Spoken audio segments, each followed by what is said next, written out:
Beautiful is a strong word to use for works which some might consider to be trivial, banal, or even juvenile. But art deserves to be elevated. In our current moment, when much art is promoted and distributed by those who hold it with contempt, and works of passion are demeaned and disgraced as content, or worse, purged away by corporate fire for minuscule monetary gains, we must resist. We must cherish the mediums we adore, encouraging our artists to raise the bar and motivating our fellow patrons to think about the work that they're absorbing. And so, art must be elevated. I find that the desire to elevate art motivates me to improve the way that I discuss it, because unfortunately, that's not something I'm very articulate in, but I'm trying to get better. Let's get to it.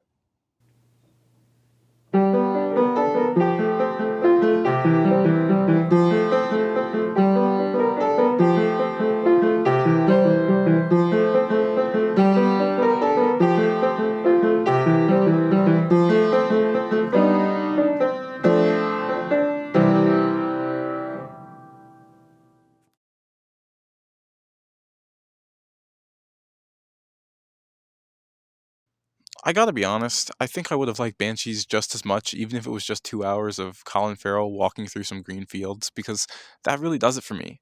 But the film doesn't just have the vibes, it has incredible performances from the entire cast, it has heartbreaking writing, and it has a hauntingly gorgeous score. And it's just so beautiful, okay? I wish Ireland was real. I don't know if there's anything I could say about Studio Ghibli movies that has not been said better and more eloquently by someone else, but like, wowee, I I want to make art like this. I want to make art that makes you feel that is about nature and whimsy and life and faith and and mystery, and I want to make art like that. I really want to make art like that, guys. I really want to make art like that.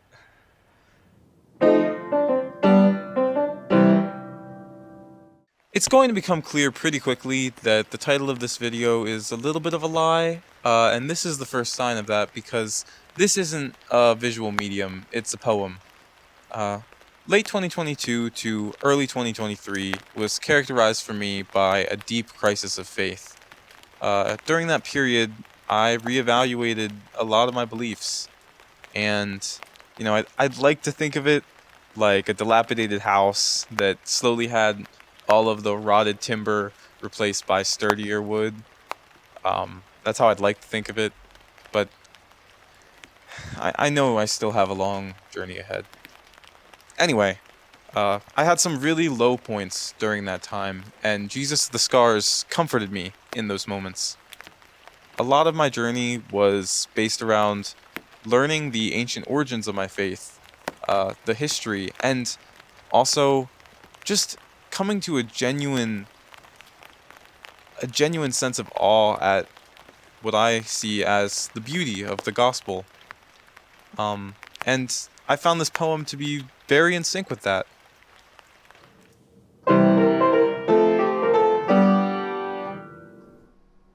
Within the first 10 minutes, Spider Verse made me cry, and not on the merit of its emotional beats, but purely because of the artistry at play.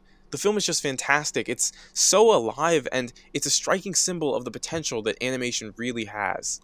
I also think it's really cool that the film is a franchise film, a sequel, a superhero movie, and a multiverse film, which is the biggest trend among blockbusters right now, and yet it's still so good. It's inspiring that beautiful art can be made in spite of all those restrictions. Unfortunately, we still have a long way to go before work like this can be made without the shameless exploitation of the people who bring it to life. You know it's possible. I know it's possible. Someone should tell Phil Lord, though, because allegedly he is unaware of this fact.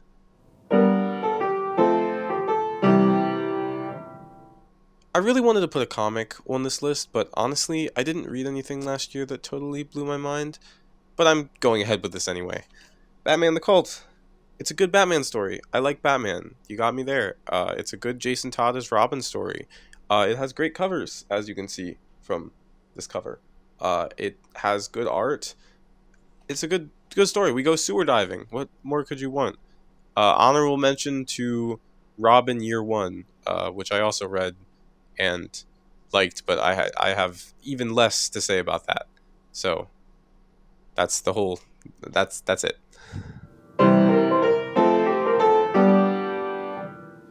How to Blow Up a Pipeline might radicalize you a little bit, and honestly, I think it should.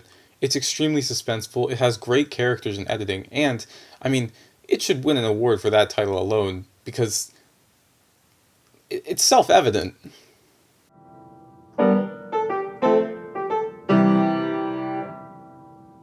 Lexus, the title track from Lexus, was my fifth most listened song of 2023, and that's because it was one of my angst songs, one of my awesome angst songs. The fountain of angst is overflowing up here, so this really tapped into that, and I think that this album is excellent. I think it's very underrated, and like everything else in this video, I'm going to say that I highly recommend it. And yeah, with luck, maybe it'll be an angst song of 2024 too.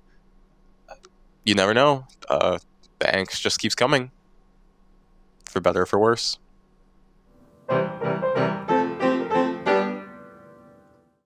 2023 was a year of many existential crises for me, which it seems that they all are in their own fun way.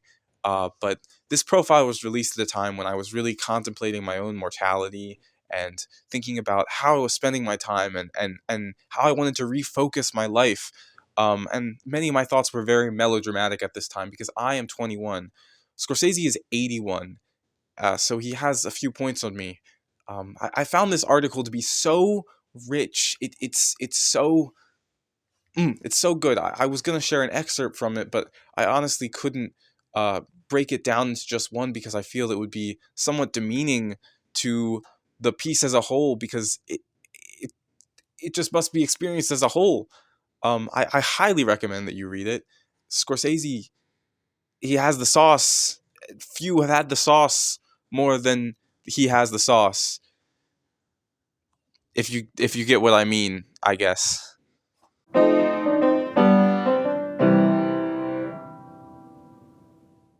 I honestly still don't know what exactly is going on with this film or what's happening in the ending, but I know that I love it. The eerie and quiet atmosphere is just so haunting, and the way it engages with the internet is fantastic. Casey's trajectory in the film I found really relatable to some events that happened in my own life in the past, and it's was very thought provoking to me in that sense.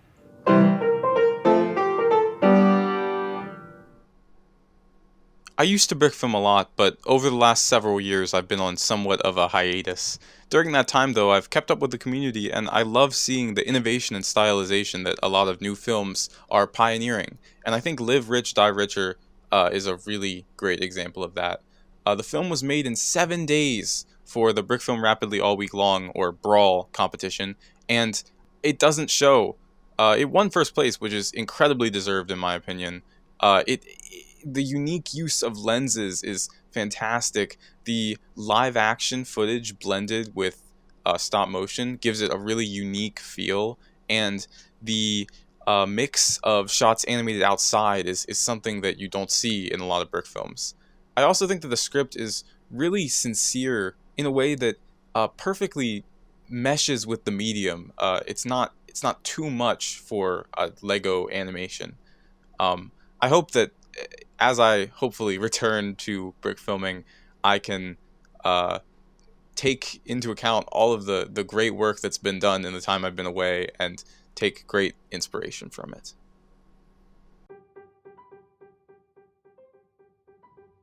The reason this video isn't called the most beautiful art I saw in 2023 or my favorite art I saw in 2023 is because it isn't really just about art. I mean, it's primarily about art, hence the long monologue in the beginning, but um, I saw more gorgeous things in 2023 than just that.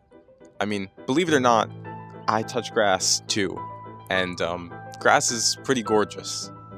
I think at the end of the day, despite all of our best efforts, the beauty of nature ultimately eclipses all human creations. It's just so wonderful. Life is so beautiful. I drive a lot, way more than I would like to, but the fact of the matter is, it's really the only option I have to get most of the places I need to go. And the unfortunate side effect of that is that uh, At the end of the day, a lot of my experiences with nature happen through the windows of my car. But even the black and hellish highways of asphalt can not put an end to the piercing glory of creation.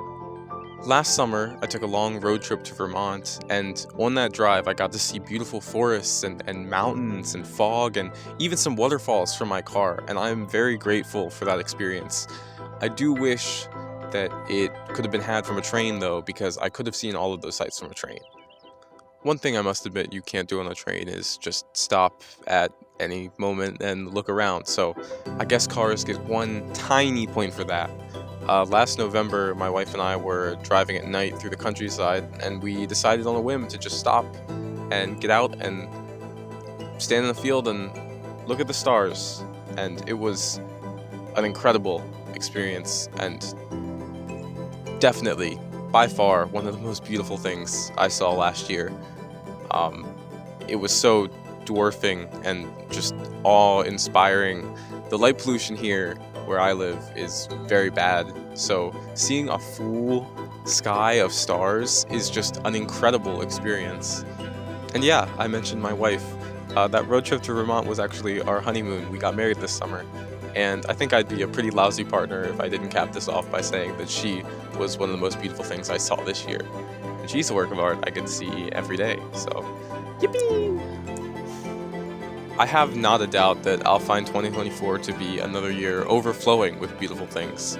I mean, we are already a few months in, so I can say that with a pretty high degree of certainty.